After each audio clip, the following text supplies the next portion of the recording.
માંગરોળ વણકર સમાજ અને શહેરી આરોગ્ય કેન્દ્ર માંગરોળના સંયુક્ત ઉપક્રમે આંબેડકર ભવનમાં વલ્નરેબલ વસ્તી માટે એક વિશેષ આરોગ્ય તપાસ કેમ્પનું આયોજન કરવામાં આવ્યું હતું, જેમાં 182 જેટલા લોકોની આરોગ્ય તપાસ કરવામાં આવી છે.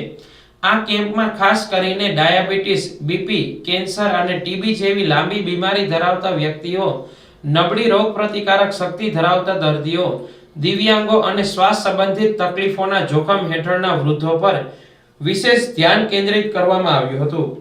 શ્વાસની બીમારીના સચોટ નિદાન માટે કેમ્પ સ્થળ પર જ જરૂરિયાત મુજબ 170 દર્દીઓના એક્સ-રે પાડીને ફેફસાની સ્થિતિની તપાસ કરવામાં આવી હતી. વહેલા નિદાન અને યોગ્ય માર્ગદર્શન દ્વારા ગંભીર બીમારીઓ વધતી અટકાવવાના ઉમદા હેતુથી આયોજિત આ કેમ્પમાં આરોગ્ય ટીમ દ્વારા લોકોને જરૂરી સારવાર અને પરામર્શ પૂરો પાડવામાં આવ્યો હતો અને સેવાઓ પૂરી પાડવામાં આવી હતી.